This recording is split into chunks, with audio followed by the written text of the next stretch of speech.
Hola, buenas tardes con todos. Buenas tardes. Hola, buenas tardes. Buenas tardes. Hola, buenas tardes, María Hola. José. Buenas tardes y bienvenidos de parte Buenas tardes. Hola, buenas tardes. Qué gusto tenerlos aquí conectados. De parte de Bioelectrónica Blanco y de Pentax, les agradecemos su participación. Vamos a proceder a tener este webinar a cargo del ponente de Carlos Doneis. Les agradecemos por favor que todos desactiven su audio para que el ponente pueda dar su charla Active el audio, dice. sin ningún O sea, ahí. sonido. Sí. Si todos pueden desactivar su audio. Y al finalizar la charla vamos a proceder a preguntas que tengan mediante el chat. Tenemos un chat abierto donde pueden hacer cualquier tipo de preguntas y Carlos Doneis va a proceder al finalizar la charla a contestar cada una de ellas.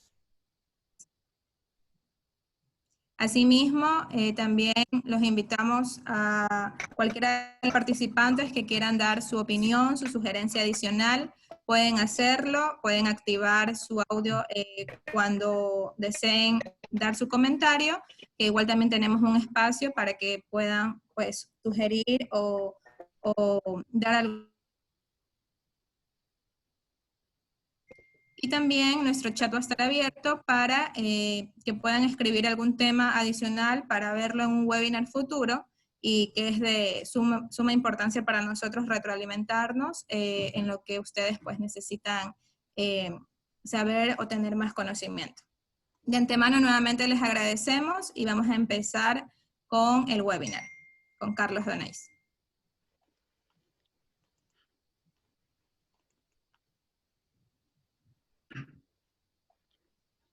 Bueno, muy buenas tardes a todos. A Blanco y toda su organización. Muchas gracias por la invitación a ser parte de esta charla. Vamos a tocar en esta oportunidad algunos aspectos relacionados con la pandemia de la COVID-19. Obviamente sin ser muy pretenciosos y ser sin análisis estadísticos ni pues nada epidemiológico así fuerte, simplemente para que desde el punto de vista técnico, pues de nosotros los técnicos, pues sepamos en qué estamos en esta pandemia. Entonces, ¿qué tenemos? ¿Qué es lo que sabemos actualmente respecto a la enfermedad? Tos, fiebre, fatiga, dolor de garganta son los síntomas más comunes en adultos. Que la incidencia de síntomas gastrointestinales como náuseas, diarrea es incierta, con algunos informes por debajo del 5% y otros con un 50%.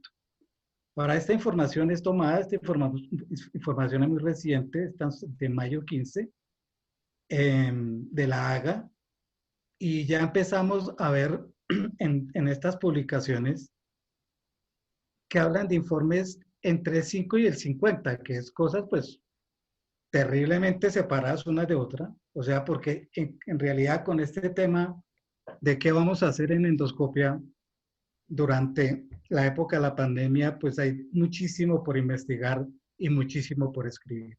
Por eso no hay cosas absolutas, totalmente absolutas, y es muy incierto el futuro con esto. Sin embargo, han habido algunos informes de diarrea aislada que preceden a la tos y a la fiebre. Se sabe que el virus puede estar presente en las secreciones gastrointestinales y el ARN viral es detectable, inclusive en las heces, y se debe considerar la infección gastrointestinal y la posible transmisión fecal-oral. Que se observan enzimas hepáticas anormales, el 20-30% de las personas con infección por el COVID. Los recuentos de leucocitos disminuyen en personas con el aumento de glóbulos blancos es un signo de mal pronóstico, que especialmente con las personas mayores, incluidas, es de la figura en la población más vulnerable, incluidas afecciones de salud crónicas graves como enfermedades cardíacas, pulmonares, diabetes, cirrosis, VIH. Y todo este grupo tiene un mayor riesgo de desarrollar las enfermedades más graves, inclusive el embarazo puede ser un riesgo. Entonces, esto es lo que sabemos actualmente y esto es lo que recientemente ha sido publicado respecto a la enfermedad como tal. ¿Cuál es la endoscopia pre-COVID? O sea, ¿qué era lo que estábamos haciendo hace mes y medio atrás? O sea, mes y medio atrás era muy común ver, pues, este aspecto de cómo hacer endoscopia, o sea, la protección que más se nos exigía para hacerla eran los guantes.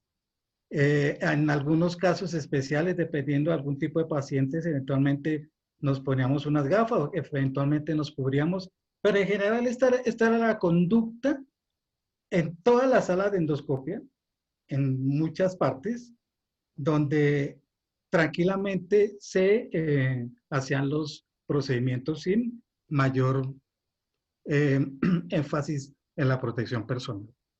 Inclusive teníamos estas sesiones, muchos grupos, viendo a los profesores trabajando, los médicos con sus asistentes o la gente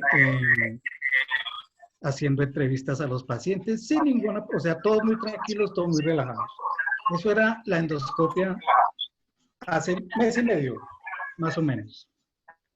Bueno, entonces, el SARS-CoV-2, que es el virus como tal, entonces vamos a hablar un tema de la presencia del virus en los aerosoles.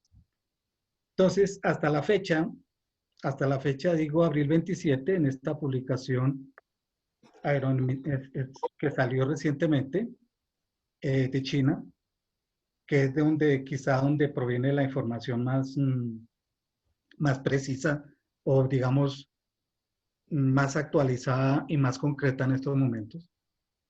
Hasta la fecha se ha mostrado que el virus se transmite por contacto cercano con personas infectadas, contacto con superficies contaminadas o inhalación de gotitas respiratorias de personas infectadas. Y ha quedado menos claro si existe un mayor potencial para que se propague en el aire. Sin embargo, recientemente, el profesor y director del Laboratorio Estatal de Virología de la Universidad de Wuhan probaron la concentración de ARN o información genética del virus en aerosoles, partículas finas en el aire, en 2 hospitales que tratan a personas con COVID-19. Encontraron que el ARN estaba especialmente concentrado en las áreas utilizadas por el personal médico para quitarse la ropa protectora, lo que sugiere que los aerosoles cargados de virus se pueden volver a suspender en el aire cuando se quita la ropa protectora. Recomiendan que se preste atención a la ventilación y desinfección adecuada de inodoros, por ejemplo, medidas de protección personal, el uso de máscara y evitar las multitudes para reducir el riesgo de exposición a virus en el aire. Desinfección cuidadosa de áreas de alto riesgo en hospitales y desinfección de la ropa protectora antes de retirarla. O sea, con el tema de, pues eso ya lo hemos visto, pues desde hace ya, inclusive de publicaciones de hace 2 meses atrás, 3 meses atrás, todo lo que el tema de la protección personal, que inclusive fácilmente una persona para protegerse adecuadamente en estos momentos se demora mínimo unos 6-7 minutos o casi más en ponerse todos los elementos de protección personal adecuados. Este estudio de Johnston nos habla es quizá el primer estudio que se hizo para cuantificar la exposición de la cara del endoscopista a muestras biológicas infectadas obviamente esa exposición, eso que le salpica al médico durante los procedimientos, pues obviamente puede transmitir infecciones. Y el estudio sugiere, y lo que recomienda el estudio, es el uso de protector facial universal durante la endoscopia. ¿Eso qué quiere decir? Que una prenda indispensable para realizar los procedimientos endoscópicos tiene que ser la máscara.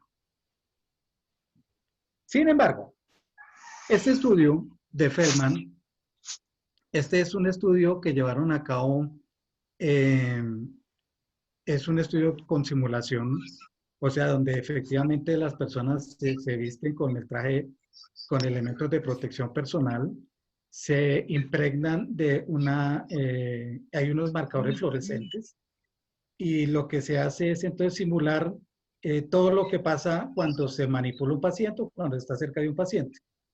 Entonces, aquí podemos ver que después de completar la simulación, de 8 participantes, 6 tenían marcadores en el cuello. Aquí tenemos, en esta parte y aquí directamente en el cuello como tal, pero se tenía en la oreja, inclusive. Y aquí nos da la última imagen, nos muestra la distribución de los marcadores en todos los participantes. Entonces, lo que quiere decir que con este tema de las partículas en aerosol, que son las que indefectiblemente vamos a tener presentes en endoscopia adhesiva, inclusive en colonoscopia, pues hay un altísimo riesgo de que nos lleguen a cualquier superficie de la cabeza, del cuello, etc. Entonces, del virus, ¿qué sabemos?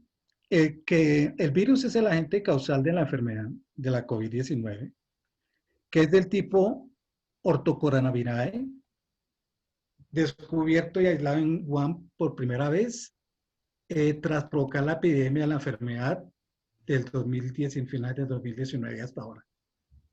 Parece tener un origen zoonótico, es decir, que pasó de un huésped animal, posiblemente un murciélago, a un humano, que el genoma del virus está formado por una sola cadena de ARN y se clasifica como virus ARN monocatenario positivo. Esto es muy importante, pues identificar de qué tipo qué tipo de virus exactamente estamos hablando, porque eso depende, pues, todo lo que tengamos que hacer. Estos virus comúnmente se conocen como coronavirus y son una subfamilia del virus monocatenarios positivos. Se subdividen en varios géneros: alfa coronavirus, beta coronavirus, gamma coronavirus y delta coronavirus.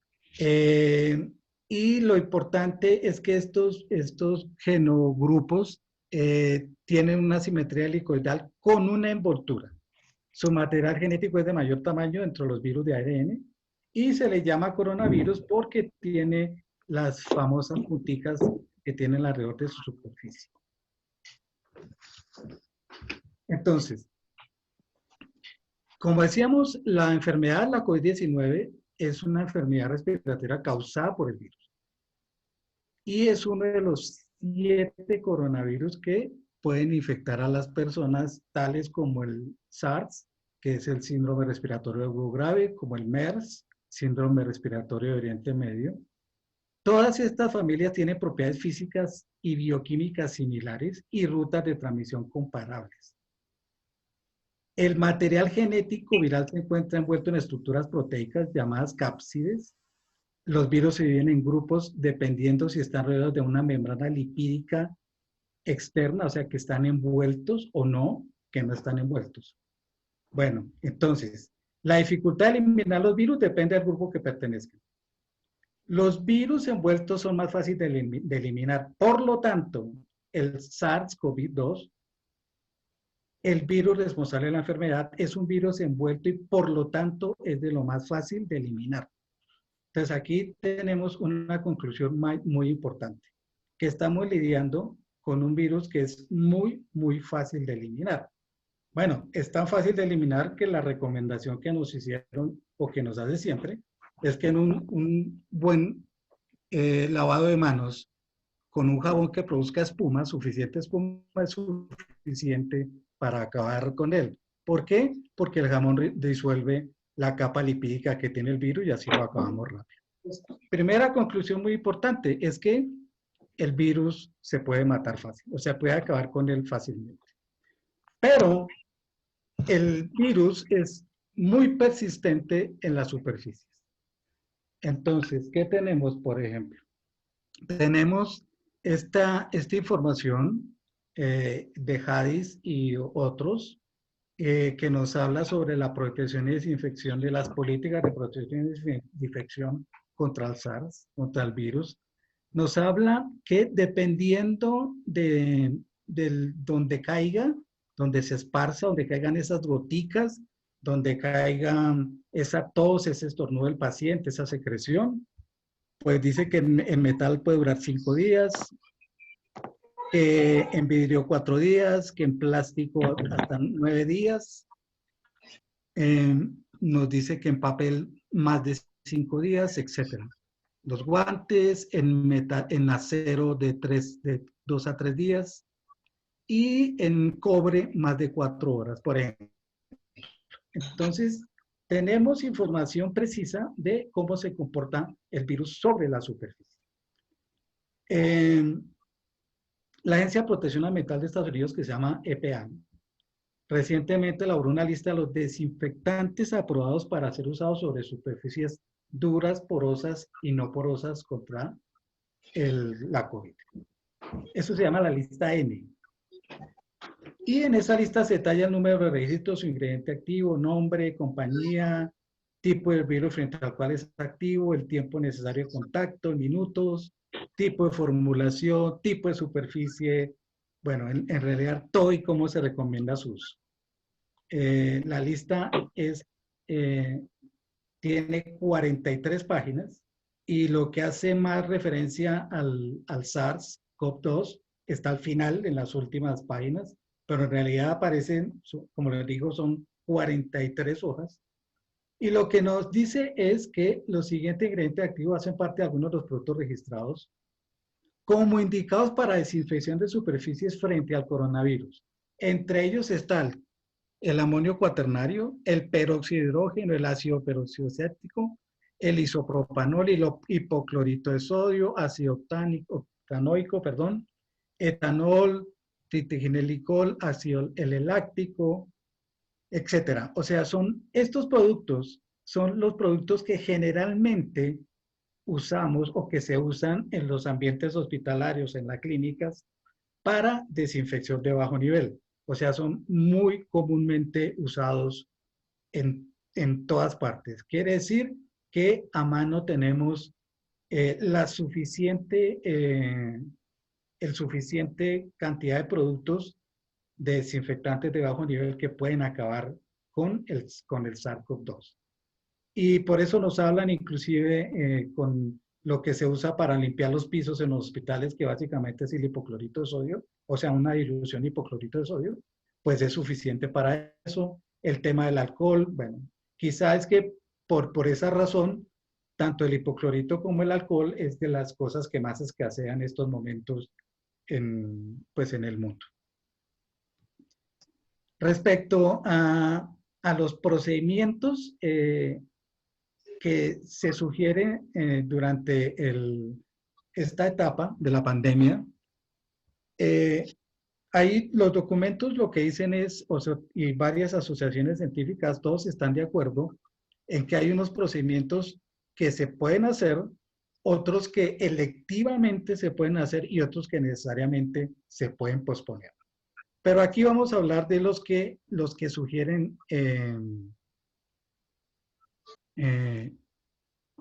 lo que se sugiere es los procedimientos que se sugieren no posponer. Entre ellos están sangrado gastrointestinal agudo superior o inferior con inestabilidad hemodinámica, el tema cápsula o enteroscopia para sangrado urgente emergente, anemia con inestabilidad hemodinámica, cuerpo extraño en el esófago y o cuerpo extraño de alto riesgo en el estómago, ictericia obstructiva, colangitis ascendente aguda, gastrostomías. O sea, estos procedimientos son los que se tienen que hacer sí o sí, obviamente en las condiciones adecuadas. Pero digo, son los procedimientos que no se pueden posponer. Y se ha demostrado que la prevención y control de infecciones son muy efectivos para garantizar la seguridad tanto del personal sanitario como de los pacientes. Y que no solo nos limitamos al equipo de protección personal, sino también se basa en toda una estrategia de prevención y control, que hay que detallar, hay que planificar, hay que usar el correcto equipo de protección personal y en la debida separación y aislamiento de los pacientes con alto riesgo de la enfermedad. Pero esos procedimientos, que son los que nos sugieren no posponer, son los procedimientos que más bacteriemia nos dejan después de un procedimiento endoscópico. Entonces, aquí es muy importante tener en cuenta que al hacer o sea, si estamos hablando de la endoscopia en la época del COVID, no quiere decir que solamente, o sea, vamos a cuidarnos del COVID, sino que aquí tenemos que seguir pensando en todas las infecciones en endoscopia digestiva, todo lo que puede pasar o que estamos en riesgo, toda la bacteriemia tras los procedimientos endoscópicos. Entonces, por ejemplo, de las que vimos anteriormente, el tema de la gastrostomía es una de las que más bacteriemia tiene, alcanzando casi más de un 22%, la colangio con oclusión biliar el 20%. Entonces, esos procedimientos que nos dicen que son urgentes son los que más cuidado debemos tener cuando se hace la endoscopia. El tema de la protección personal. Entonces, hay varias posiciones al respecto, o sea, varias sugerencias al respecto. En realidad hay mucha documentación sobre esto, de mucho se ha hablado con el tema de los guantes, de las polainas, de los tapabocas, etcétera, absolutamente. Inclusive todos sabemos de la escasez mundial que hay de estos productos por la altísima demanda que existe en todos los ámbitos. Pero este documento, igual muy reciente, también de la Sociedad Asiática de Endoscopía, nos habla, por ejemplo, que hay unos mínimos requerimientos para en realidad cuando estamos haciendo el triaje de los pacientes, y que hay unos elementos de presión muy recomendados cuando hay sospecha o casos confirmados del coronavirus.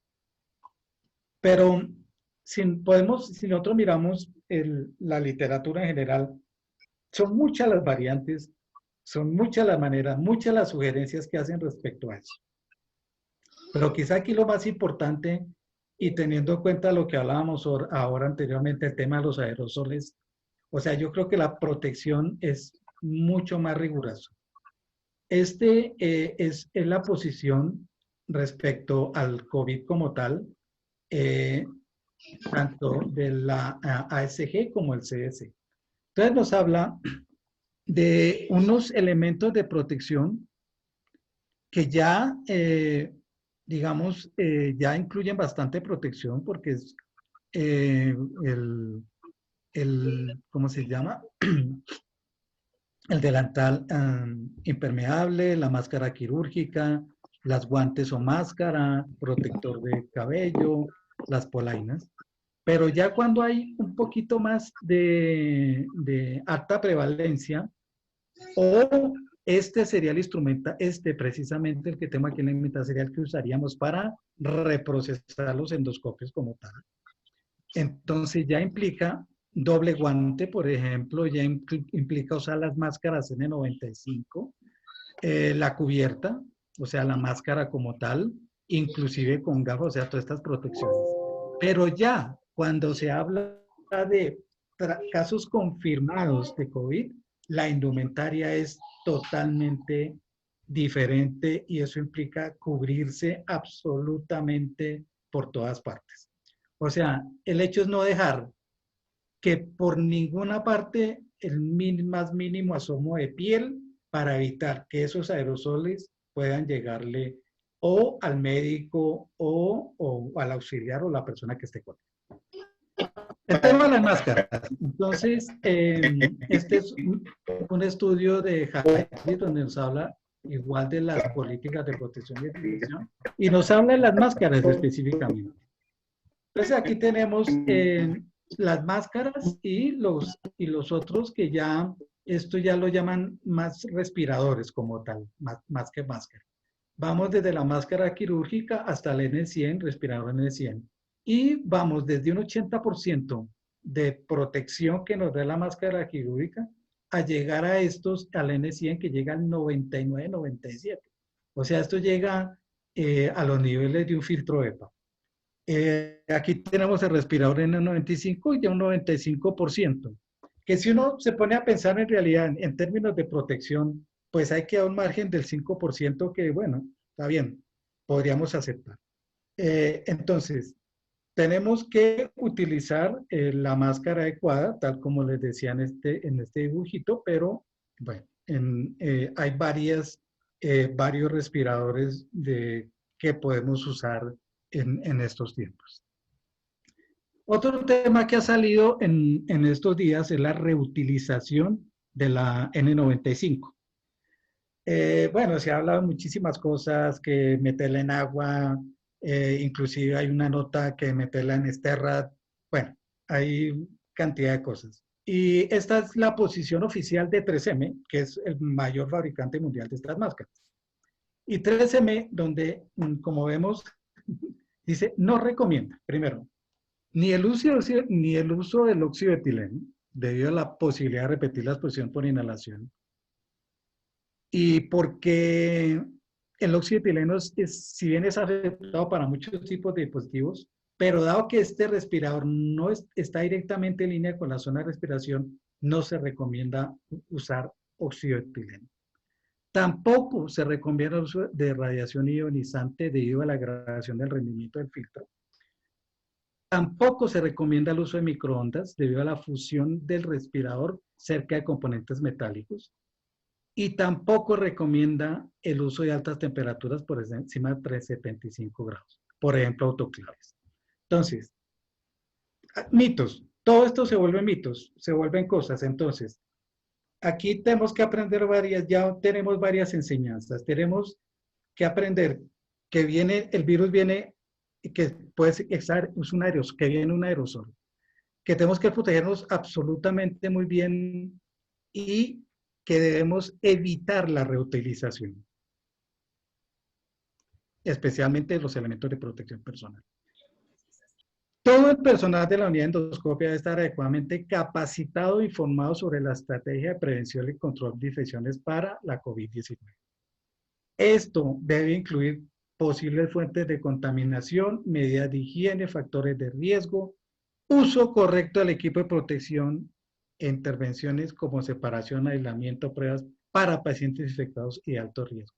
Entonces, nuevamente, los estudios más recientes demuestran que el quitarse mal, o sea, quitarse mal después de tener contacto con un paciente de COVID, quitarse mal los elementos de protección personal en mala secuencia o desecharlos mal, han causado muchos contagios. Entonces, tema importante ese, saber quitarnos los elementos de protección personal. Que los profesionales de la salud de las unidades de endoscopia deben ser evaluados diariamente. El personal debe evaluarse según los posibles factores de riesgo. Las personas consideradas de alto riesgo deben aislarse y analizar.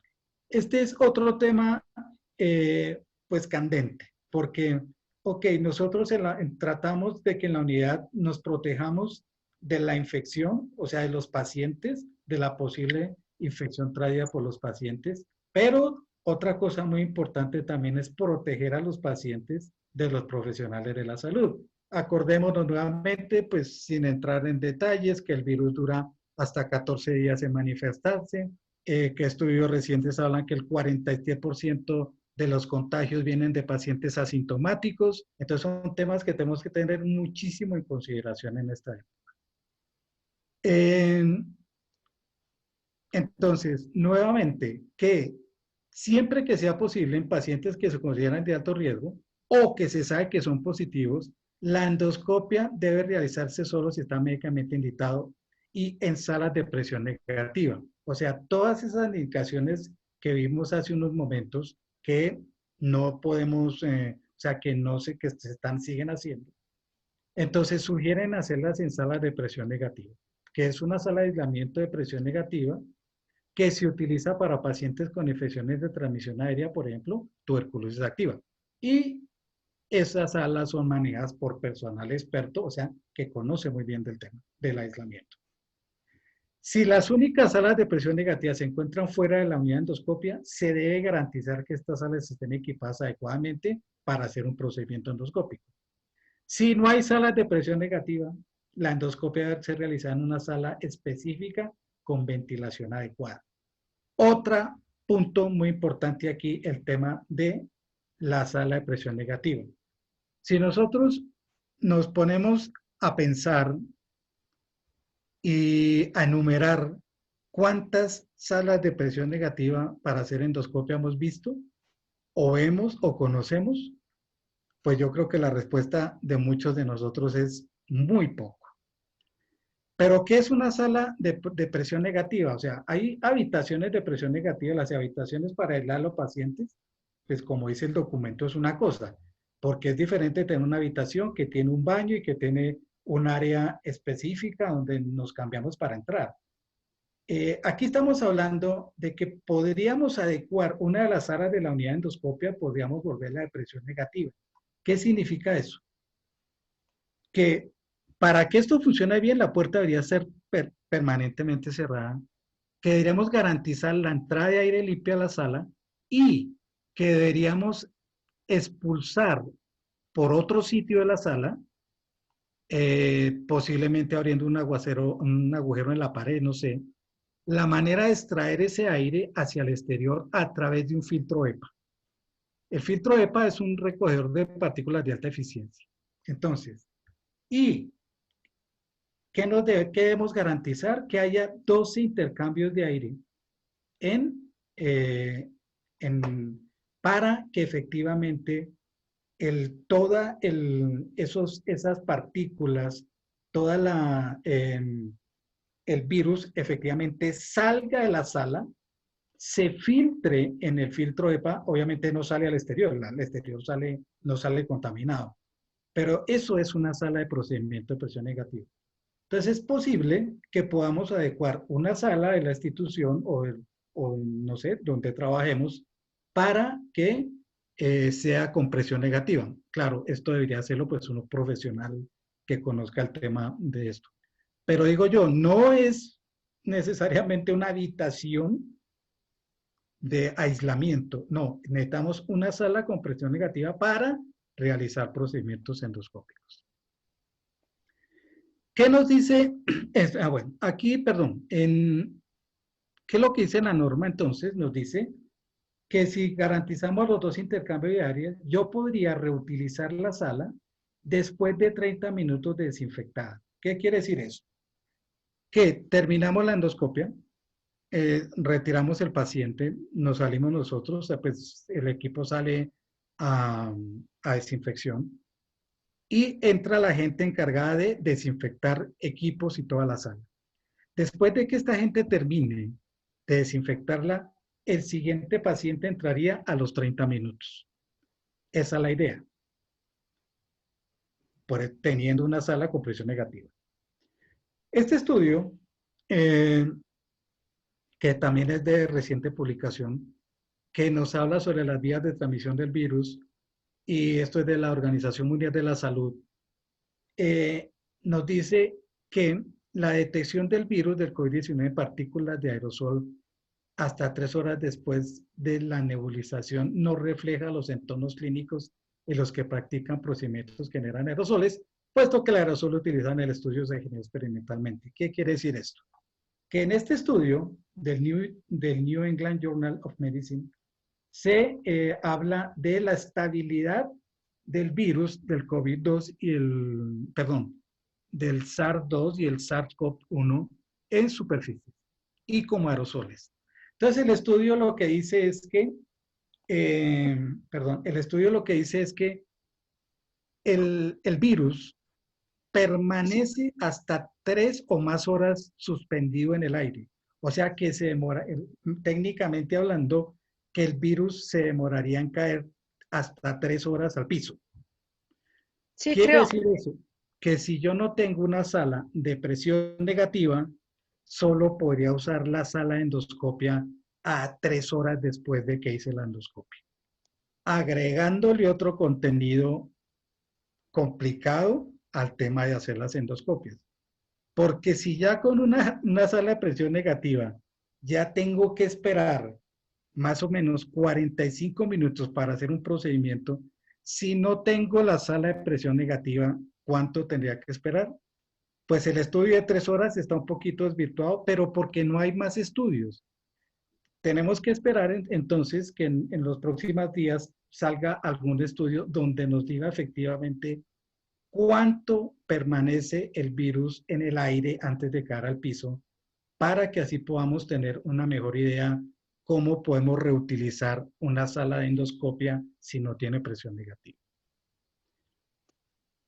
Este es el aspecto actual de las salas de endoscopia. Entonces, como vemos, pareciera que somos bastante acumuladores, o sea, tenemos que tener muchísimos equipos, muchísimos muebles. Aquí en este caso tenemos sillas, tenemos el mueble para almacenar los equipos, muchísimas cosas. Aquí tenemos los accesorios, más muebles, monitores. Aquí tenemos incluyen muchos otros equipos, inclusive lo de pHmetría.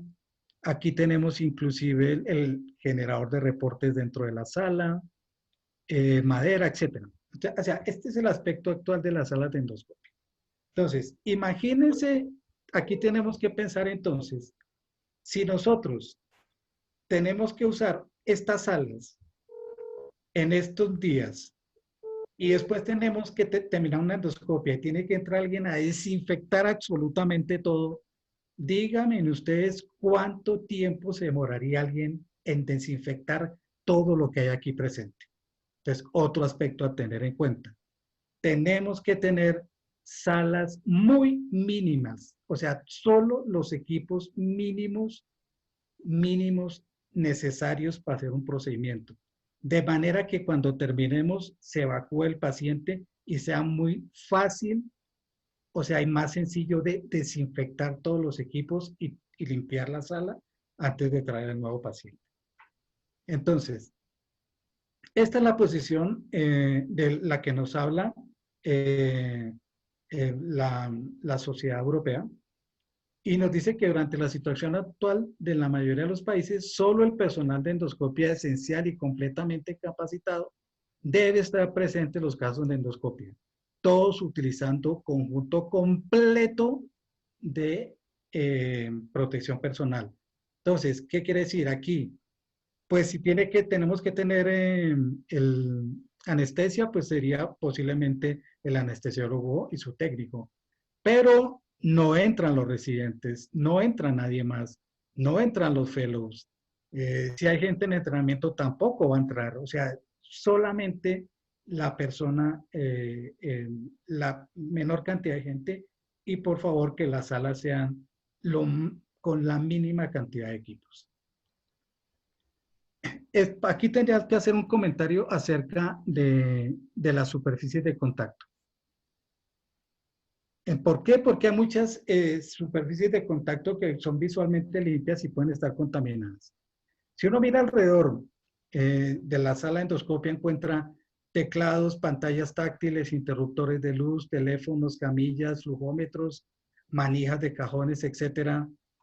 Por ejemplo, esta sala aquí, pues se ve que tiene todos los juguetes, o sea que es una sala muy linda, pero aquí tenemos encima de la torre un teclado y un monitor de un computador. Posiblemente esta vez es la CPU. Aquí tenemos otra sala con un computador aquí al fondo. Aquí tenemos otra sala con un computador encima de la torre. Aquí está la CPU y aquí tenemos también otro sistema. Aquí está la CPU, tenemos un teclado, aquí está el mouse, etc. Entonces, generalmente todos estos teclados, mouse, monitores no son grado médico y son imposibles de desinfectar adecuadamente y son vehículos de transmisión de infecciones entre el personal médico. Entonces, ¿qué quiere decir? En estas épocas, y más ahora, si antes ya recomendábamos sacar todo eso, en estas épocas con más razón, todos estos equipos de cómputo que se usan para hacer informes tienen que estar afuera de la sala, en un sitio diferente donde los médicos hagan sus informes, pero jamás en la sala de procedimientos. Referente entonces, está una de las posiciones, pues, del grupo de Asia, como les digo, uno de los más, que tienen más credibilidad en este momento, donde nos habla del tema de qué vamos a hacer durante la pandemia. Entonces dice que en la época en que hay un incremento exponencial de nuevos casos del COVID, donde el conseguir los equipos de protección personal es muy complicado, o sea que ni siquiera hay reservas para 7 días de los productos. Entonces, ¿qué se sugiere en endoscopia? Hacer solo lo urgente, lo semiurgente se pospone, lo electivo se pospone, nada que hacer. Cuando hay un rápido incremento de nuevos casos del COVID, eso quiere decir cuando ya el país entonces tiene la posibilidad de tener muchísimas pruebas y ya sabemos exactamente cuántos son los contaminados, pero que conseguir los elementos de protección personal es supremamente lento, o sea, menos de 4 semanas. Entonces, las endoscopias hay que hacerlas. Las semiurgentes hay que individualizarlas, o sea, ya es un criterio más del profesional médico, y las selectivas nada que hacer. Durante el aplanamiento, o sea, lo llamamos la curva, el aplanamiento de la curva, entonces es posible que podamos conseguir elementos personales que nos tengan una reserva de 4 a 8 semanas. Pues ya podemos hacer endoscopia a full capacidad, los semiurgentes a full capacidad, y los casos selectivos ya podemos bajarlos, o sea, tratarlos en un 50%. Pero ya cuando nuevos casos de COVID no se presenten al menos por 2 semanas, eso quiere decir que ya no vamos a tener tanta la pandemia esparcida, entonces, y que ya podemos tener un suministro normal de equipos de protección personal. Eso quiere decir que, o sea, para, por ejemplo, 12 semanas, ya podemos trabajar a full capacidad. Estas son las predicciones de los chinos, que como les digo, son los que tienen más experiencia. Bueno, este es el otro estudio donde nos habla del riesgo potencial de la infección en pacientes sometidos al examen. Que hay de bajo riesgo, sin síntomas, todos, por ejemplo, sin contacto con alguien del SARS, sin estar en un área de alto riesgo, bueno, riesgo intermedio, presencia de síntomas con un historial médico, sin estar en un área de alto riesgo, etcétera, y contacto con alguien del SARS positivo. Estaría en el área de riesgo durante los 14 días anteriores y hay pacientes de alto riesgo. Ok. Contacto con alguien del SARS estaría en un área más de 14 días. Pero esto es lo que se refiere al SARS, al SARS-CoV-2. Y bueno, y pues obviamente con los días, pues ya es más difícil sin las pruebas adecuadas, lo del bajo riesgo, riesgo intermedio, alto riesgo, y cada vez más pues en el día a día de las unidades de endoscopia que necesariamente tienen que trabajar, pues yo creo que se tiende más a que todo sea alto riesgo. ¿Por qué? Igual, el tema sigue, o sea, no solo si seguimos haciendo los procedimientos endoscópicos, pues igual tenemos que tener cuidado, tenemos que tener en claro que hay más patógenos que se pueden transmitir. Si es una endoscopia alta, tenemos el caso de la Pseudomonas aeruginosa, Salmonella spp, Helicobacter pylori, Serratia marcescens, Stichosporum asahi, Strongyloides, virus de la hepatitis C, de la hepatitis B, que si es en una endoscopia baja, Pseudomonas aeruginosa, Salmonella spp, Mycobacter fruendis, Enterobacter aeruginensis, virus de la hepatitis C, etc. Y este es un estudio muy interesante de Covaleda, donde nos relaciona el tipo de procedimiento, el brote, el microorganismo primario encontrado, los pacientes contaminados, los pacientes infectados y la causa primaria. Entonces aquí tenemos endoscopia alta, sigmoidoscopia, la CEPRE, broncoscopia y los totales. Entonces nos habla, por ejemplo, en endoscopia alta, 19 brotes, Salmonella originosa, Helicobacter pylori, Salmonella, y nos encontró que de 169 pacientes contaminados, 56 se infectaron y todo sería la limpieza y desinfección. Miremos la colangio, 23 brotes, Salmonella originosa, 152 contaminados, pacientes infectados 89, igual limpieza, desinfección, botella, etc. En los totales vemos de 98 brotes, 1.113 pacientes contaminados, 249 infectados. Y la conclusión del estudio nos dice que si se eliminan las deficiencias asociadas con la limpieza, desinfección, las máquinas, el agua contaminada y el secado, desaparecerán alrededor del 85% de los brotes. Y lo curioso, aquí estamos hablando, aquí no tenemos ningún, a excepción del virus de la hepatitis C, pero no tenemos nada parecido al SARS. Esta es la biocarga típica de un colonoscopio después de un procedimiento, es como una manera de ejemplo. O sea, aquí tenemos antes del lavado manual, después del lavado manual, tamaño de la muestra, rango de biocarga y la biocarga media. Entonces, lo que nos dice es que los endoscopios flexibles muestran niveles de biocarga del 10 a la 7 a 10 a la 10 por unidad formadora de colonias. Pero mire la biocarga baja casi a la mitad, con el solo hecho de lavar el equipo. Quiere decir que el proceso de desinfección fallará si no se limpia, si no se incluye la limpieza previa, ya que organismos ocultos resistirán cualquier tipo de desinfección. Entonces, muy importante bajar la biocarga, inmediatamente sale el endoscopio del paciente. Cuando miramos los niveles de desinfección, encontramos que hay alto, intermedio y bajo. Que en el nivel alto de desinfección tenemos buena acción sobre las bacterias vegetativas, sobre el bacilo tuberculoso, sobre las esporas, los hongos, sobre los virus lipofílicos y los virus hidrofílicos. De nivel intermedio tenemos poca acción sobre las esporas y poca acción sobre los virus hidrofílicos, y que en el nivel bajo de desinfección tenemos nada sobre el bacilo tuberculoso, nada sobre las esporas, poco sobre los hongos y nada sobre los virus hidrofílicos. Y entonces, esta tablita es la que nos habla de la resistencia a los microorganismos. ¿Qué tenemos que entender aquí? Entonces, empecemos por arriba. Tenemos los priones, específicamente la enfermedad de Creutzfeldt-Jacobs. Su variante A, o sea, la variante A de la enfermedad de Creutzfeldt-Jacobs es la responsable de la encefalitis espongiforme.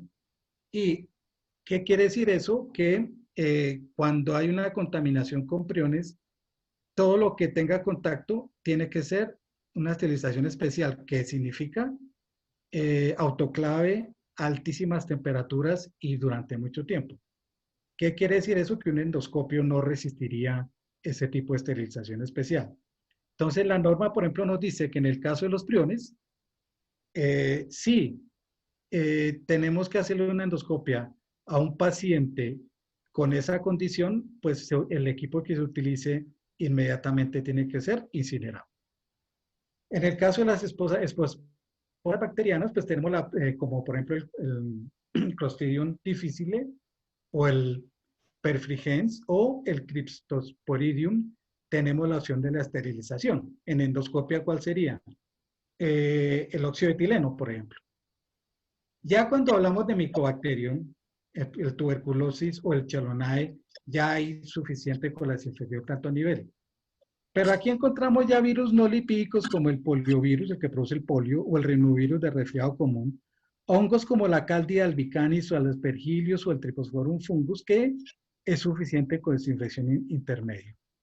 Bacterias vegetativas como la Pseudomonas, como la Salmonella, como el Staphylococcus, como la Escherichia coli, y los virus lipídicos más bravos que conocemos. La hepatitis A, la hepatitis B, herpes simples, virus del HIV, el citomegalovirus, el ébola, los coronavirus, desinfección de bajo nivel. ¿Qué quiere decir? Que es muchísimo más difícil lidiar con el virus del resfriado común que con un coronavirus. Entonces, esto lo que nos quiere decir es que no debemos alterar el protocolo de reprocesamiento de los endoscopios por la condición clínica del paciente. Ejemplos, pacientes inmunocomprometidos, tuberculosis, etc. Y pues, a manera de anécdota, recientemente me contactaron en Panamá, porque en Panamá, cuando hay evidencia o cuando tienen sospecha de que el paciente tiene la enfermedad, la COVID-19, todo endoscopio que usen ellos lo dejan 8 días, o sea, lo meten durante 8 días, cada día, creo que un par de horas en desinfectante, así durante 8 días, y no usan el equipo en 8 días. Entonces, eso es totalmente absurdo, son los niveles de desinformación tan impresionantes. Entonces, es muy importante que entendamos que en el caso del coronavirus, en la situación actual, no debemos cambiar el reprocesamiento sigue igual. Lo que cambia entonces es la protección personal. Como hablábamos, debemos protegernos muchísimo más que antes para las labores en la sala de endoscopia. Si nos recordamos entonces el tema del ciclo de reprocesamiento, como les digo, no cambia nada. Tenemos que hacer exactamente lo mismo que veníamos haciendo, dependiendo si el endoscopio es comprado, prestado o reparado, que hay que hacer una prueba de fuga. Si la prueba es positiva, pues se envía a reparar, que si la prueba de fugas es negativa, se limpia, se inspecciona. Si hay hallazgos, se manda a reparar. Si no hay hallazgos, se desinfecta. Si no lo vamos a usar, se almacena. Si lo vamos a usar, lo utilizamos, lo limpiamos y así sigue el ciclo. O sea, es una cosa a la que estamos familiarizados día a día con lo que tenemos que hacer. Tenemos que hacerlo igual. Obviamente, la sala de reprocesamientos tiene que tener las condiciones adecuadas y más ahora para manejar muy bien el tema de cómo vamos a transportar y a reprocesar los endoscopios. O sea, necesitamos áreas de reprocesamiento con una entrada diferente a la salida de los endoscopios. Necesitamos una separación una separación física, quiere decir de piso a techo del área contaminada con el área limpia. Necesitamos aire comprimido, necesitamos lavado de manos, tanto a la entrada como a la salida de la área de reprocesamiento. El tema del agua. Es muy importante que el agua que utilicemos en el reprocesamiento de los endoscopios tiene que ser un agua, como nos decía la última norma de la Organización Mundial de Gastroenterología y la Organización Mundial de Endoscopia, donde dice que habla de reprocesamiento de los endoscopios, un enfoque sensible a los recursos. ¿Qué quiere decir eso? Que lo que dice la norma, estrictamente la norma, es que yo para enjuagar un endoscopio, para enjuagar el desinfectante, yo tengo que usar agua estéril. Eso es lo que dice la norma.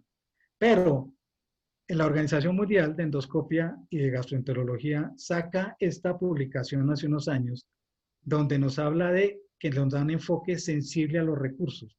¿Qué quiere decir eso? Que nos autoriza a utilizar agua, pero agua potable, pero bien filtrada. Entonces, y el agua, para filtrarla, necesitamos un sistema de filtros, que dependiendo de la calidad del agua pueden ser 3 o 2 filtros. Ahora, esta agua también es la que se utiliza para las máquinas de reprocesamiento automático de los endoscopios, pero también sería el agua que necesitamos para el reprocesamiento manual. Entonces, por lo menos necesitamos 2 filtros. Un filtro que elimine las bacterias, o sea, las partículas grandes del agua, o sea, que le quite el sarro, la suciedad al agua, y otro filtro de bacterias. Entonces, es muy importante eso. Otra cosa que tenemos que tener muy en cuenta, el aire comprimido que usamos para secar los endoscopios tiene que ser aire medicinal, filtrado a 0.01 micras, libre de líquidos y de vapores de hidrocarburos. Recuerden, aire medicinal es el que usamos para limpiar los endoscopios. Referente al transporte, recuerden, estamos hablando de que específicamente el SARS, el virus el coronavirus, el actual, el SARS, el SARS-CoV-2, permanece en el aire. Como les decía, aún nos tienen que confirmar cuántas horas dura en el aire, pero sí está en el ambiente, sí va a quedar en el ambiente por un tiempo. Quiere decir que todo el endoscopio está impregnado. Entonces, para sacarlo del área de endoscopia, necesariamente tenemos que sacarlo bien protegido en algo que tenga bien identificado que es un equipo contaminado y ojalá en un carrito para así evitar o que se caiga o que nos tropecemos, etc. Y bueno, carritos hay de muchas marcas, de muchas procedencias, ya hay muchos fabricantes de los carritos, inclusive esta es una solución de bandejas de cartón desechables. Y hay soluciones para un solo endoscopio como esta, o esta es una solución brasilera. O soluciones locales que se pueden, si quieren. El tema de la inspección visual de los endoscopios es algo muy importante ahora, porque tenemos que revisar, después de que limpiemos los endoscopios, tenemos que inspeccionarlos muy bien y tenemos que usar algo de aumento. Entonces, todas las sociedades científicas, toda la gente que tiene que ver con el control de infecciones nos habla de que debemos usar un medio de magnificación. La AAMI nos habla que la inspección con aumento de iluminación puede identificar los residuos más fácilmente. La Asociación de Enfermeras nos habla de que se deben utilizar dispositivos con aumento e iluminación para inspeccionar los endoscopios. La Sociedad de Enfermedad en Gastroenterología nos habla de utilizar magnificación y iluminación adecuadas para inspección visual. En este estudio de Offset, hubo unos datos importantes que nos dice que después de los resultados de la inspección visual y también usar los marcadores bioquímicos y cultivos microbianos, encontraron que los residuos acumularon contaminación, los endoscopios, perdón, acumularon contaminación, daños visibles y residuos a lo largo del tiempo, que el examen de los componentes internos detectó daños o fluidos dentro de ellos, que las pruebas de verificación de limpieza de rutina identificaron los endoscopios que requerían otro reprocesamiento, que la incubación de cultivos microbianos mayor de 48 horas fomentó el crecimiento y se identificaron los patógenos, y se encontró crecimiento microbiano en muestras del 60% de los endoscopios. ¿Cuáles fueron los hallazgos? Todos los endoscopios que se usaron para la muestra, 20 tenían irregularidades visibles. 95 encontraron fluidos de coloración y residuos en los calares. 12 de ellos, o sea, el 60%, crecimiento bricoviano. 4 de ellos tuvieron crecimiento hasta después de 48 horas.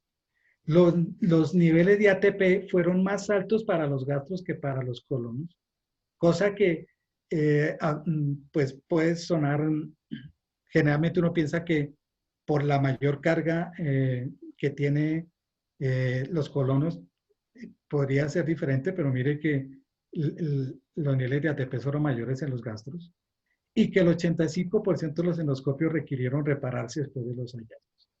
Entonces, lo que nos dicen es que debemos utilizar, antes de desinfectar los endoscopios, una manera de poder evaluar todas las condiciones físicas del equipo. Válvulas, partes que faltan, lentes, integridad de sellos, juntas, daños físicos, etc. Cualquier daño que encontremos, cualquier irregularidad, pues habría que desinfectar el instrumento y mandarlo a reparar. Bueno, importante entonces que hay que hacer una desinfección de alto nivel. Lo que recomiendan todos los documentos actuales sobre el COVID, sobre la enfermedad, sobre el virus, el SARS-CoV-2, es que usemos máquinas, o sea, preferiblemente máquinas. O sea, si vamos a usar máquinas, entonces tenemos que instalar sus adaptadores, revisar la concentración mínima efectiva del desinfectante. ¿Qué quiere decir eso? Que ahora más que nunca es importantísimo que antes de cada ciclo de desinfección hagamos la prueba de la concentración mínima efectiva, acomodar el endoscopio en la tina, colocar sus mangueras, accionar el botón y al terminar el ciclo de reprocesamiento, como el endoscopio no queda totalmente seco, pues irrigamos los canales con alcohol y usamos aire comprimido para terminarlo de secar. Que si hacemos desinfección de alto nivel, entonces, pues la secuencia es lo mismo, más o menos. Colocar los adaptadores que se necesite para irrigar, revisar la concentración mínima efectiva antes de sumergir el endoscopio, sumergir el endoscopio y irrigarlo por dentro con todo el químico y bueno, y esperar, evitar burbujas y esperar que el químico cumpla su acción. Que si hacemos reprocesamiento manual, lo ideal sería que tuviéramos una campana extractora para evitar que los vapores del desinfectante que son tóxicos, que son irritantes, nos molesten. Que al pasar el tiempo de contacto del desinfectante, retirarlo, purgarlo, enjuagar los canales internos con agua estéril o mínimamente potable, irrigar los canales con alcohol y secarlo con aire comprimido. Entonces aquí hay otro tema importante que tiene que ver con el alcohol. Hablábamos de que de lo que más está escaso en estos momentos en el mercado, lo que cuesta más conseguir es el hipoclorito para limpiar los pisos y el alcohol también, porque el alcohol también es muy efectivo sobre el virus, sobre el SARS-CoV-2. Entonces, en la eventualidad que tengamos deficiencia de alcohol en el área de reprocesamiento, la sugerencia que damos es que nos demoremos un poco más secando el endoscopio. ¿Qué quiere decir eso? Si yo irrigo los canales con alcohol al 70 y paso aire durante 1 minuto, ahora que si no tengo alcohol, hagámoslo por 3 minutos. Esa es la sugerencia para suplir la falta de alcohol en algunos sitios donde reprocesamos los endoscopios. Importantísimo el tema de que no debemos dejar los endoscopios en reprocesamiento demorado. ¿Qué quiere decir? Llegar con el endoscopio y dejarlo ahí, voy a hago otra endoscopia. No, el endoscopio es importante reprocesarlo inmediatamente, llega al sitio de reprocesamiento. ¿Por qué? Porque el crecimiento microbiano es exponencial y crece rapidísimo. Entonces, si no podemos reprocesar un endoscopio inmediatamente, después se endurecen los residuos del paciente en las superficies y en los canales y limpiar ese equipo va a tomar muchísimo tiempo. Eventualmente nos toca calentar el agua para preparar el enzimático, usar doble concentración de enzimático, etcétera, cepillar mucho más tiempo. Entonces, por favor, no vale la pena el reprocesamiento demorado. Al igual, entonces ya después de desinfectado el endoscopio, tenemos la opción de hacer la siguiente endoscopia. Igual tenemos que transportarlo de una manera adecuada y obviamente identificándolo como un producto limpio. El tema del almacenaje, los endoscopios deben colgarse de manera totalmente vertical, tanto el tubo de inserción como el tubo universal, tienen que quedar muy bien rectos. Esto ya no se usa, esto ya está prohibido hacer. El bucle de los endoscopios, poner protectores en la punta de los endoscopios, guardarlos con los tapones, eso ya no se usa. Esto está prohibido, esto ya no se usa, esto no se recomienda. Y los endoscopios durarán desinfectados dependiendo de las condiciones de almacenamiento. ¿Qué sucede? Que si no tenemos el gabinete apropiado para guardar los endoscopios después de que los desinfectamos, ¿qué quiere decir eso? Si quedan expuestos al ambiente, si no hay control de humedad ni de temperatura, lo más posible es que al otro día tengamos que llegar a desinfectar nuevamente endoscopios. ¿Por qué? Porque se pudieron haber colonizado por la noche.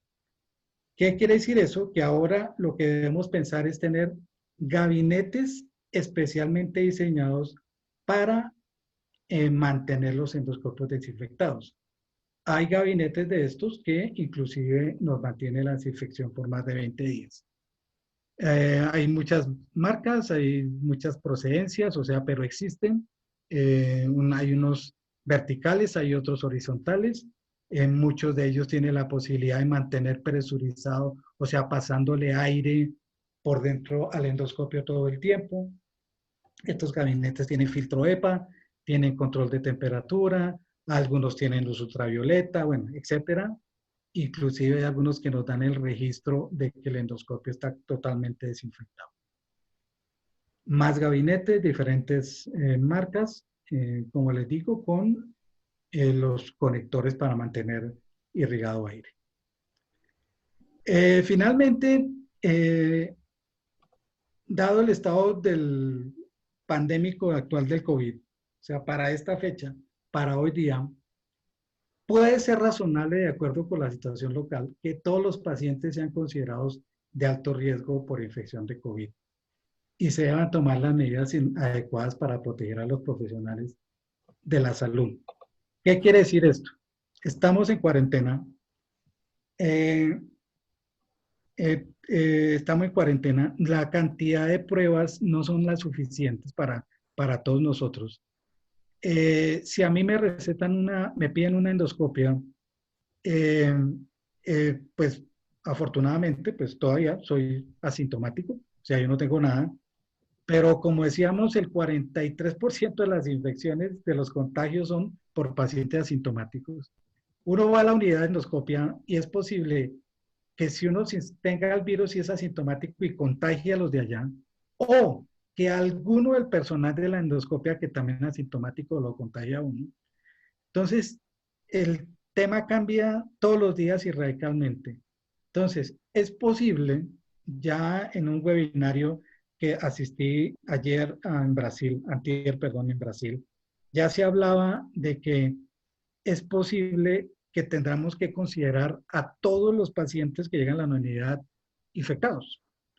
Quiere decir que todas las salas tendrían que ser de presión negativa. Quiere decir que todos deberíamos estar vestidos con protección 3, etc.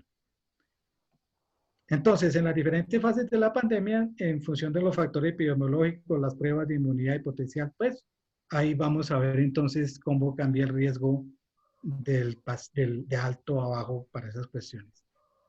Y este documento que recientemente apareció, que nos habla de las pautas para reanudar los procedimientos electivos de endoscopia, nos habla de 8 cosas que debemos saber.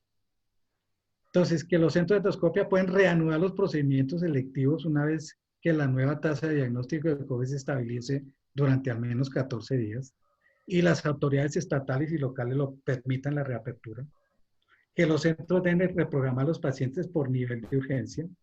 Que todos los pacientes deben recibir una prueba basada en PCR para detectar una infección activa por COVID dentro de las 48 horas anteriores a un procedimiento. ¿Qué tal que sea urgente, pues? Si un centro no puede evaluar a un paciente para el procedimiento, los médicos deben hacer que el paciente mantenga un registro diario de temperatura durante 10 días antes del procedimiento. Wow. Y administrar un cuestionario de síntomas y un control de temperatura. Entonces, imagínense, 10 días antes, complicada cosa. Que los centros deben evaluar la temperatura de los empleados y encuestar al personal diariamente para detectar síntomas del COVID, de la enfermedad. Los centros deben aplicar políticas estrictas de distanciamiento, hacer que todos los empleados usen máscara, espaciar las camas de admisión y recuperación, así como las sillas en la sala de esperas, ¿Qué tanto desde los tiempos del SARS nos hablaban de que esos espaciamientos tienen que ser de 2 metros en los sitios de espera? O sea, 2 metros, imagínense, todo tiene que quedar a 2 metros. Restricción de visitas de los pacientes total. Todos los pacientes y sus visitantes tienen que usar máscaras necesariamente. Cumplimiento del tiempo de inicio del procedimiento. ¿Qué quiere decir esto? Que como con todo lo que hablamos, todas las implicaciones que tenemos que tener sala de presión negativa, que si no la tenemos que esperar a que el virus decante, o sea, caiga al piso y después de la esterilización pasar un tiempo, o sea, tenemos que cumplir exactamente todos esos protocolos. Que hay que crear estaciones de trabajo individuales para los empleados, o sea, esas áreas comunes de trabajo ya no pueden existir más, y que hay que organizar el flujo de trabajo para evitar la contaminación. Entonces, como vemos, pues... Buenas tardes. Señora. Una pregunta. Buenas, una pregunta. Soy Yuri de endoscopia del Hospital Guayaquil.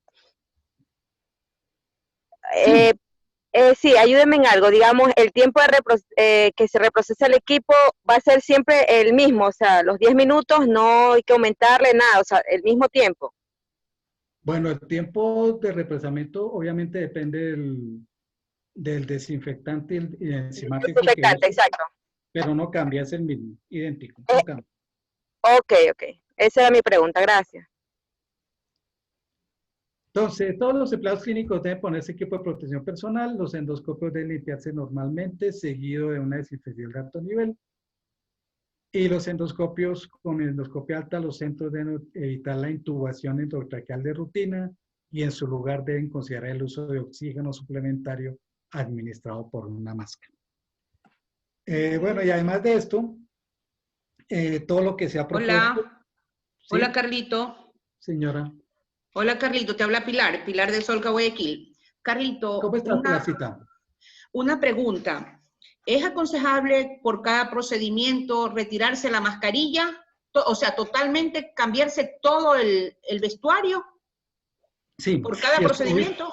Si estuviste con el paciente, totalmente hay que desechar todo lo que se utilizó. Como te decía, lo único que están hablando es el tema de reutilizar la máscara N95, pero por lo que te expliqué, el fabricante que es el no que lo aconseja. Pero yo he visto que mucha gente lo hace, ¿no? O sea, hay gente que lo que hace es guardar esa mascarilla entre un sobre para utilizarlo él mismo, digamos, durante todo el día.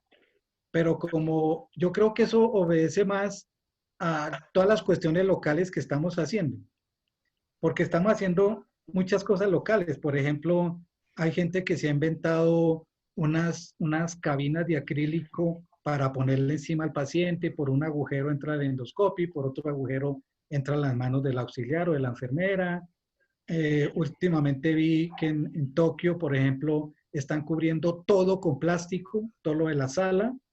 Y bueno, y después de que sale el paciente quitan todos los plásticos y vuelven y forran todo con plástico.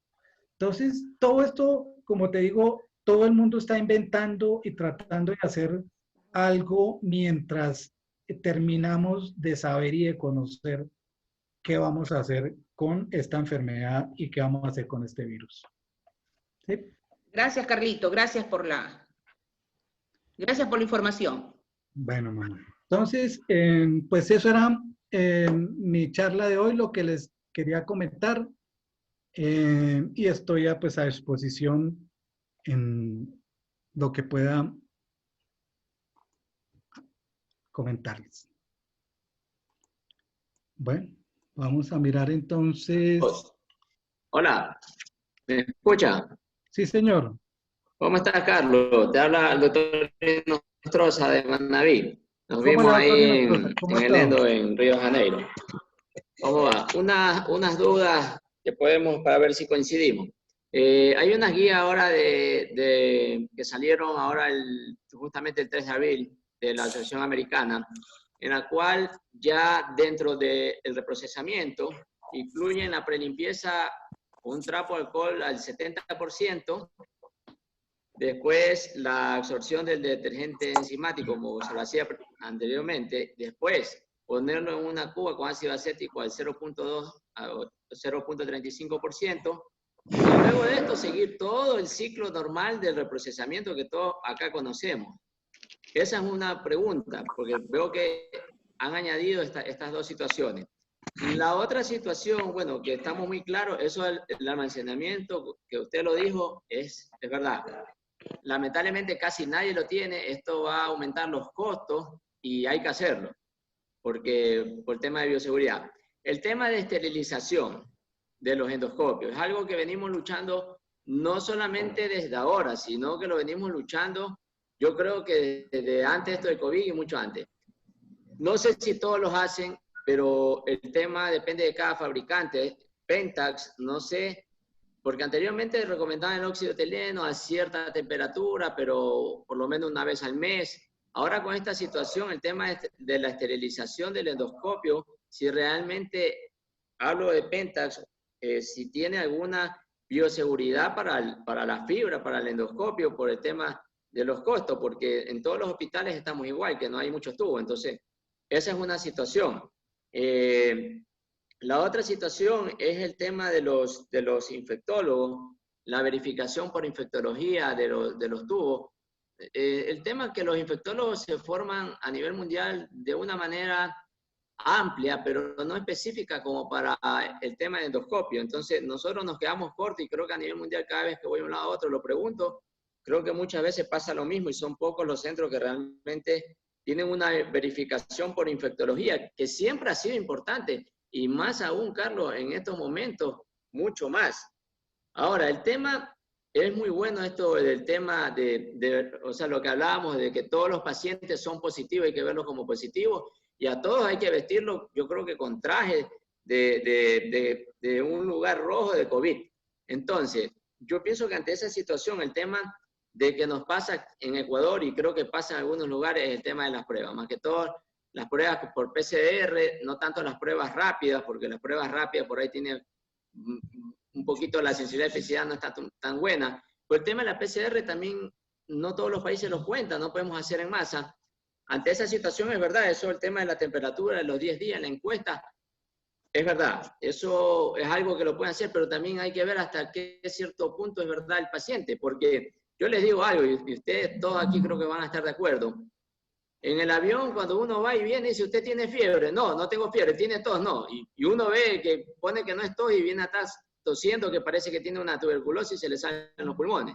Entonces, hasta el paciente puede poner, el papel aguanta todo y dice, no, no tengo fiebre 10 días. Y entonces, yo creo que hay que actuar en rojo con todos estos pacientes. Entonces, creo que esa situación hay que tenerla en cuenta, esos puntos. No sé si alguna acotación, Carlos. Gracias, mi doctor. Gracias por su participación. Bueno, el tema del reprocesamiento. Entonces, precisamente, pues algo de lo que yo quería hacer mucho énfasis es que, pues que estamos muy claros que el SARS, el SARS-CoV-2 es un virus lipídico y que por lo tanto es muy fácil de matar. Entonces, por eso el reprocesamiento no se altera para nada. Lo que sucede es lo que siempre pasa. Yo creo que aquí nos está pasando lo mismo que pasó cuando apareció los primeros brotes del SIDA. Yo recuerdo que cuando se sabía que el paciente era inmunocomprometido, o al menos por sospecha, eso se cambiaba todo el mundo, la sala, el endoscopio se dejaba 3 días en SIDEX, todo cambiaba porque eso era una locura, todo el mundo se estresaba. Cuando eso no hay que cambiar absolutamente nada. Mire, en este momento, lo único que tenemos que preocuparnos es de protegernos muy bien, precisamente porque el virus viene en el aerosol, porque todo lo que sale del paciente es aerosol, especialmente en el endoscopio. Inclusive las mismas flatulencias, en los eructos, en la tos, en cualquier cosa puede venir. Entonces, por eso es la protección. Pero desde el punto de vista de reprocesamiento, perfectamente hay que hacerlo. O sea, no hay que alterar absolutamente nada. Yo diría por ejemplo, alguien que no sé todavía la posición de Olympus al respecto, porque Olympus desde el año 2012 validó que la prelimpieza se hacía con agua. Y yo creo que en este momento eso no se puede hacer. La prelimpieza hay que hacerlo con jabón enzimático. Pues precisamente para garantizar que estamos quitando esa biocarga parte del virus. Entonces estamos esperando la validez, que Olympus no sé qué posición tenga con respecto al virus en este momento en la prelimpieza. Respecto a la esterilización, doctor, la esterilización de los endoscopios solo se hace cuando tenemos presencia de un brote que no desaparece por la desinfección de alto nivel. Después de hacerle varios cultivos, así tenemos que esterilizarlo. ¿Cómo se esteriliza? Lo más fácil es en óxido de etileno. Eventualmente se puede usar Sterrat, pero con muchas más restricciones. El tema de usar dióxido de etileno es, primero, que es tóxico, que si esterilizamos un equipo de óxido de etileno tenemos que dejarlo ventilando 12 horas en una cámara especial, que si no tenemos la cámara tenemos que dejarlo 7 días al aire libre antes de utilizarlo, pero se puede hacer. Entonces, o sea, ese tema lo podemos hacer. Y con el tema que hablábamos entonces de las pruebas, es verdad, todos, acuérdense, somos 7.000 millones de habitantes en el planeta, o sea, yo creo que en este momento todos los países del mundo están añorando por tener las pruebas rápido, por tener las mejores pruebas, porque todos podamos hacer las pruebas y eso va a tardar mucho tiempo mientras se estabilizan. Y personalmente yo creo que el estrés que nos está produciendo esta pandemia solo se terminará cuando haya una vacuna o cuando haya un antídoto. Mientras tanto, tenemos que lidiar con el día a día de esta situación. Sí, señor. Carlitos. Mi doctor, qué gusto verlo. El gusto es mío, hermano. ¿Cómo le va? Ayer no nos vimos, pero hoy sí, ¿no? No, ayer al final la tuve que suspender porque el internet estaba muy malo y la dio Diogo de Moura. Sí la vi. Sí lo vi, mi doctor. Magnífica charla, Carlitos, como siempre. No me esperaba menos de usted. Fantástico. Carlos, por ahí uno escucha tantas cosas mientras yo creo que quedó bastante claro que se necesita una sala de presión negativa. ¿Hay algo realmente útil mientras uno instala una sala de presión negativa? Por ejemplo, entre las cantidades de cosas que se han dicho, rociar la sala con hipoclorito de sodio o rociar la sala con un spray de alcohol al 96%. ¿Alguna utilidad de eso realmente? Yo creo que lo que tenemos que hacer es lo que le explicaba. Yo todavía tengo aquí en mi memoria su sala de endoscopia allá en Caracas. Bueno, esa vaina hay que sacarle la mitad lo que tiene ahí. Sí. Porque ¿cuál es la idea, doctor? Entre menos cosas tenga la sala, más rápido la limpia y más rápido la usa. Entonces, claro, tenemos que usar para el piso el hipoclorito, pero para los equipos, pues tenemos que usar un desinfectante de bajo nivel, pero no rociado, sino untado. Correcto. O sea, para los equipos. Por eso, pero entre menos cosas tenga la sala, más rápido la limpia. Y la puede volver a usar. ¿Me explico? Bien. Esa es la idea. Y una cosa más que ya es por el reprocesamiento, ya no el tema de COVID, sino el reprocesamiento, que como bien dijiste, no cambia con COVID. Los cepillos y las válvulas plásticas, la tapa del canal de trabajo. Limpiar una válvula plástica de la tapa del canal de trabajo de forma adecuada es casi imposible. Cuando uno las ve, la manera en cómo está construida tiene como válvulas que ni siquiera pasándole un cepillo se pueden limpiar bien. Entonces, número uno, deberíamos cambiar a válvulas descartables, es decir, una válvula de la tapa del canal por procedimiento. Y dos, los cepillos. Los cepillos reutilizables realmente no se pueden limpiar bien solo lavándolo. Deberíamos ponerlo, entiendo yo, en ultrasonido. Entonces, ¿también deberíamos cambiar los cepillos a single use? Sí, o sea, la recomendación en este momento, y más con el tema del COVID, es especialmente nos dicen que por favor no reutilicemos y que usemos cepillos desechables para limpiar los endoscopios. Claro, obviamente tenemos que entender pues que una cosa es la literatura generalmente no proviene de nuestros países y no viene de afuera, donde muy posiblemente se pueda hacer eso. Pero yo personal, o sea, mi recomendación es, si no tenemos la posibilidad de tener válvulas, como usted dice, desechables o cepillos desechables, lo que sí podemos tener es una lavadora ultrasónica. Y una lavadora ultrasónica es muy barata. Mire, la lavadora ultrasónica es la misma lavadora que usan los joyeros, y cuando las damas mandan a limpiar las joyas al joyero, que le roban un poco de plata por limpiarlas, es en una lavadora ultrasónica que dura 1 minuto y nadie se entera que así la limpiaron, ¿no? Entonces, una lavadora ultrasónica es muy barata y puedes meter las válvulas, todo lo reutilizable. Las válvulas, si utilizas protector bucal reutilizable, también lo puedes meter. Las válvulas de aire y agua, la válvula de succión, el cepillo, la pinza para biopsia, todo eso le saca el mugre a esas cuestiones y no tienes que estar cepillando. Entonces, una buenísima alternativa para nosotros es la lavadora ultrasónica. Sí, señor. Muchas gracias, Carlos. Con gusto, mío. Gusto. ¿Qué más tenemos por acá?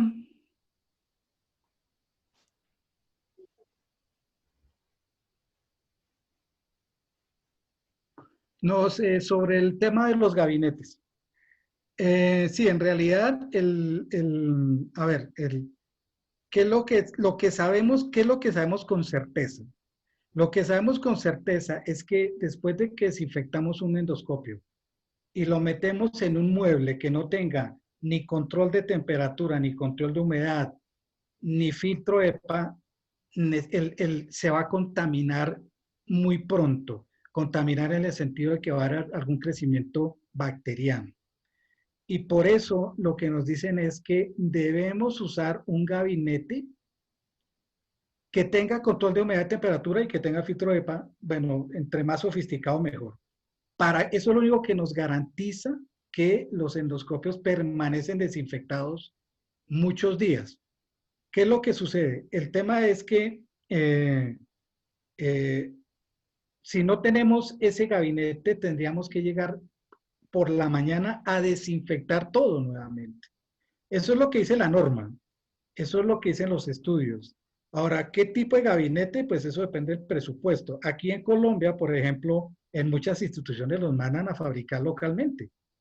La cuestión es, básicamente, es un buen control de temperatura, un filtro EPA, el control de la humedad, que eso se puede hacer muy fácil. Algunos le ponen una luz fluorescente, una lámpara ultravioleta, pero la lámpara ultravioleta debe funcionar solo no constantemente, sino prenderse y apagarse, porque esa luz ultravioleta constante afecta a los endoscopios, ¿no? Es una cosa que pasa, pero importante los gabinetes. Las dimensiones apropiadas de una sala de endoscopia moderna, wow. Pues se hablan de que las dimensiones apropiadas, o bueno, ahora hablamos de que lo ideal es tener soportes cielíticos para los endoscopios, pero una sala de endoscopia únicamente para endoscopia, para gastro y colon, no para meter, por ejemplo, un fluoroscopio, un arco en C, es una sala que debe tener por lo menos 4x4, pero sin muebles, ¿no? O sea, sin lavamanos, sin muebles, no, de espacio libre. O sea, más o menos 4x4. Y si tiene ya un arco en C, ya podemos Carlos, buenas tardes. 4x4. Señor. ¿Cómo está? Héctor Suárez de Guayaquil, Ecuador, te saluda, del Hospital del IES de Los Seis. Una consulta, ¿cuál es el proceso a seguir para equipos de endoscopio que han estado sin utilizar más de 2 meses de verlos usados? ¿Cuál es el proceso a seguir? No, lo primero que tienes que hacer es hacerle una completa inspección de que todo está funcionando. Los endoscopios, cuando se dejan mucho tiempo, lo que sucede es que como que se endurece, el tubo de inserción se endurece, y por la falta de lubricación, o sea, el hecho de pasarle todos los días agua, de pasarle la misma silocaína, eso como que humecta el equipo. Si no lo usa durante mucho tiempo, como que se reseca. Y si se reseca, se cuartea. Entonces, lo que tienes que hacer es, lo primero es mirar muy bien tu equipo por todas partes con una lupa, que no tenga ningún daño externo, después hacerle la prueba de fugas de que no tenga ningún problema y usarlo si está en perfectas condiciones. Carlos, algo que es importante, señor, cuando vamos a dejar el endoscopio por 2 meses sin usar, dejarlo tendido, ¿sí? Guindado, no guardarlo por tanto tiempo en la maleta, ya que se puede crear un hongo y bueno, eso podría traer mayor infección al endoscopio. Sí, la maleta es únicamente para llevarlo al taller, hijo, únicamente.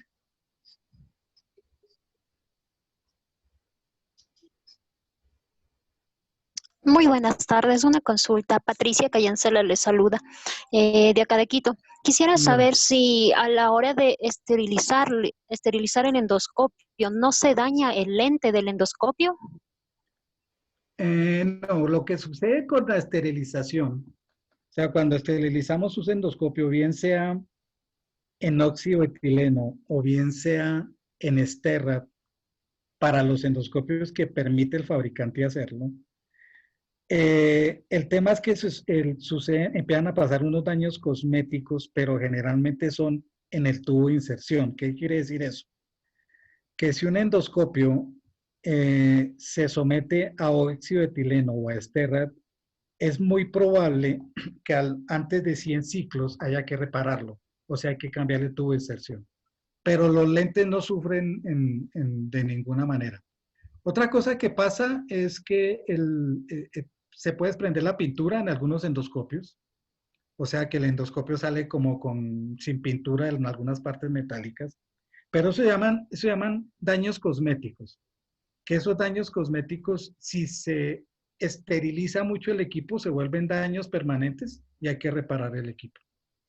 Pero eso sí, la recomendación es consultar con el fabricante de cada marca las condiciones en que se puede esterilizar el endoscopio.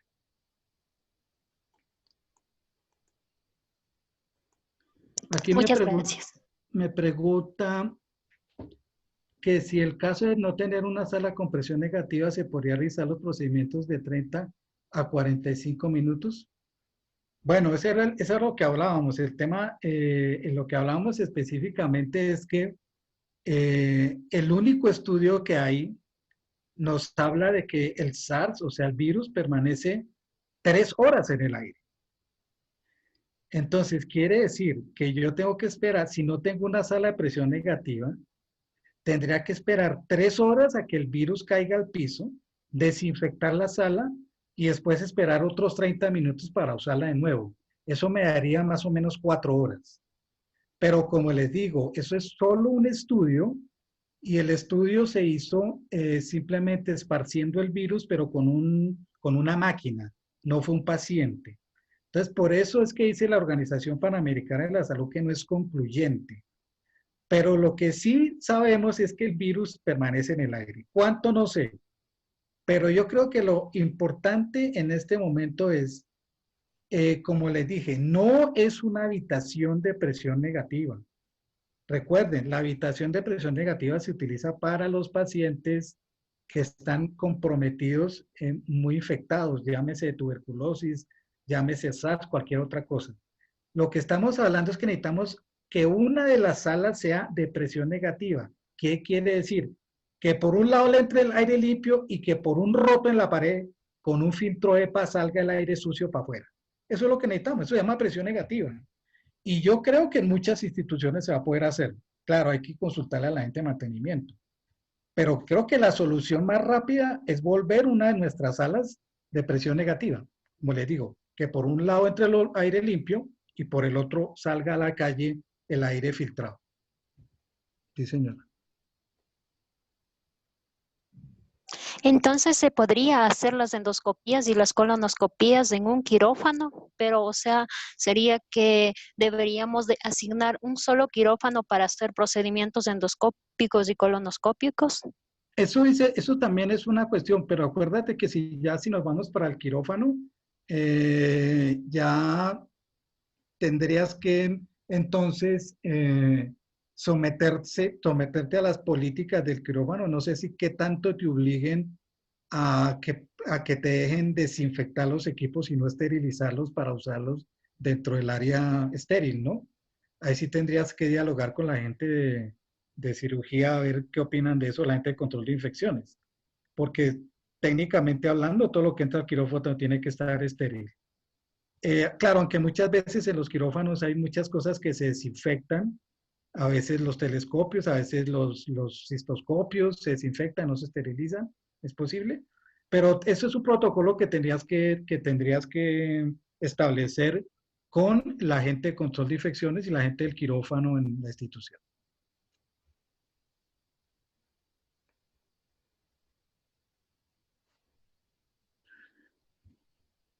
Bueno.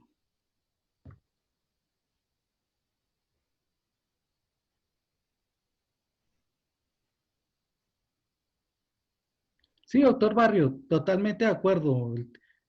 Como le decía, el tema de-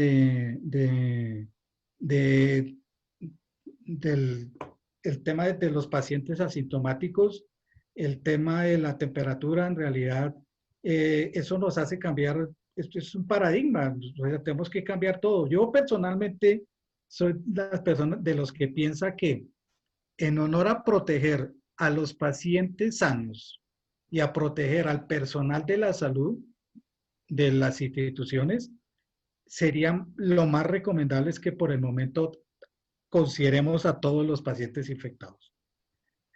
Bueno, eso nos obligaría obviamente a gastar muchísimo más dinero en elementos de protección personal, en recursos, etcétera, pero creo que seamos más tranquilos.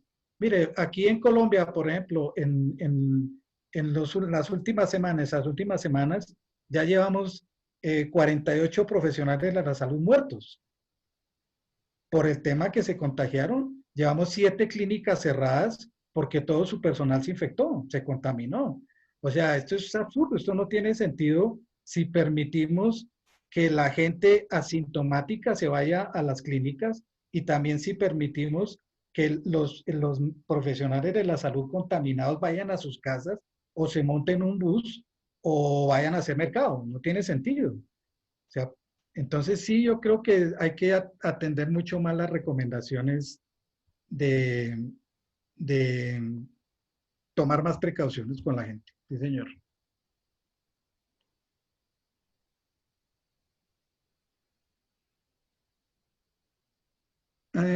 Ruth, me hablas del detergente. No, el detergente se usa en la misma concentración que nos dice el fabricante. Todas las marcas pues tenemos una lista donde dice ciertos tipos de las marcas que debemos usar, pero igual, el enzimático es un detergente, es un jabón y obviamente esa espuma del jabón es lo que mata, lo que acaba con el virus. Entonces, no hay ningún problema en seguir usando el detergente que estás usando, bueno, que tiene que ser enzimático, grado médico, pH neutro, ¿no? Pues para que no nos dañe el endoscopio. Sí.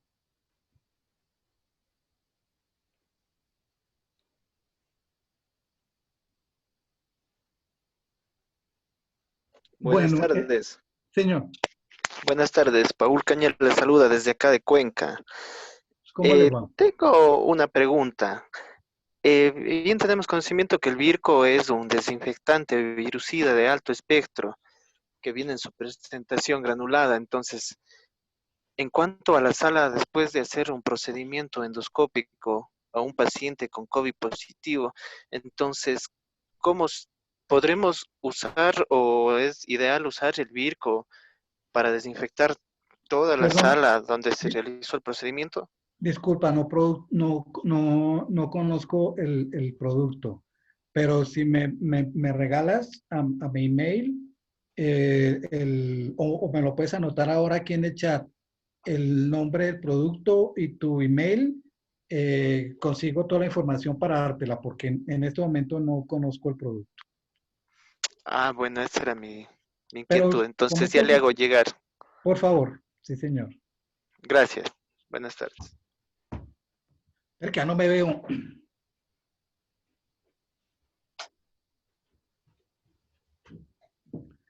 Y ahora sí me veo.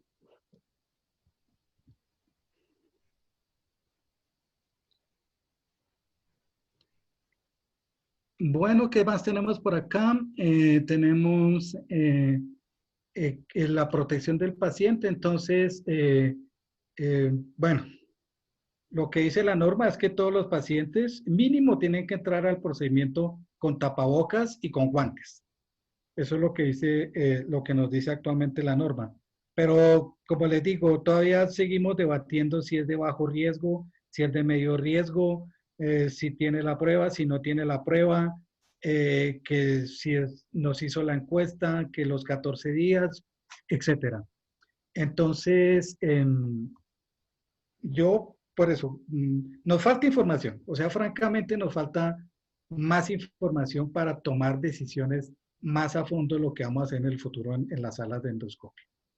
Pero, pues confiamos en que cada día, pues todos estos grupos que están trabajando nos den más luces sobre esos detalles que nos hacen falta para trabajar con tranquilidad.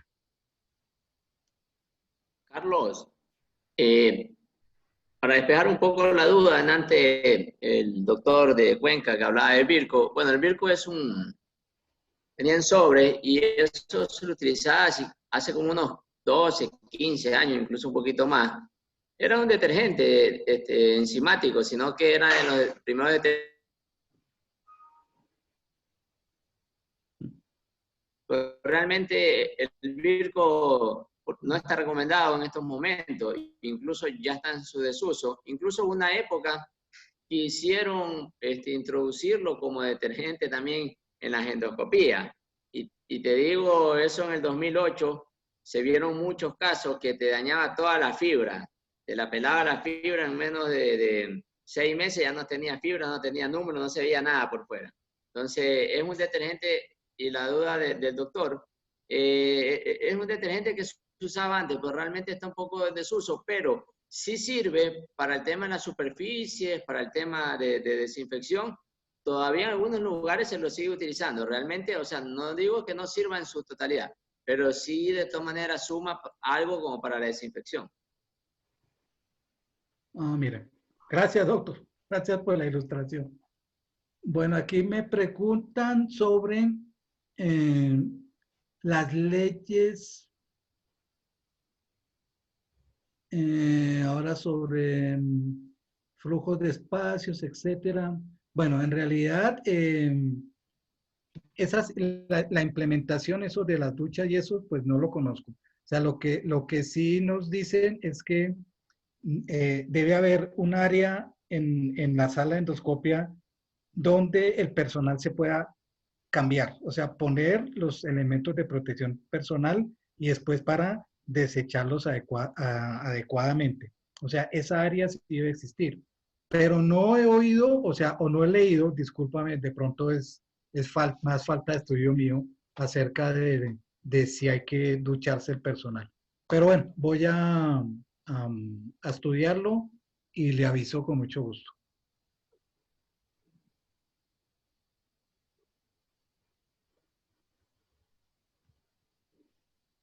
Carlitos, buenas tardes. La licenciada Victoria Lozano del Teodoro. Solamente para felicitarlo por linda charla en estos momentos que estamos cruzando con esta pandemia. Nos ha hecho muy bien el refrescarnos nuestros conocimientos, actualizarnos en este asunto, ¿no? Y yo solamente lo felicito a usted, Carlitos, como siempre, muy buena charla, y a todo el grupo. Muchas gracias. Gracias. Un placer siempre.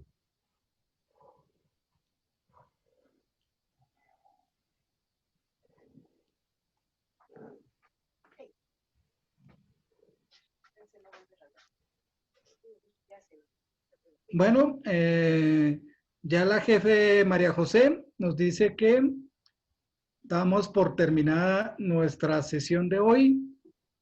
Y bueno, la idea es repetirla o traer algún otro tema aquí en compañía de Blanco, y pues nosotros los de Pentas con mucho gusto ayudando en lo que tengamos que hacer. Muchas gracias por su participación. Gran placer verlos. Gracias. Y pues lo más importante es que pronto volvamos a trabajar juntos, frente a frente, ¿no? Eso es lo más importante. Así sea. Feliz tarde. Muchas gracias a todos por su Cuídense participación. mucho, que estén Esperamos muy que bien. todos estén bien. Muchas gracias. Igual, excelente tarde. Gracias. Que tengan buena tarde. Un lindo día para todos. Gracias, Que tengan una gracias, buena igualmente. tarde, una buena noche para todos. Gracias. Chao. Chao, gracias. Chao, chao. Gracias. Bendiciones. Muchas gracias.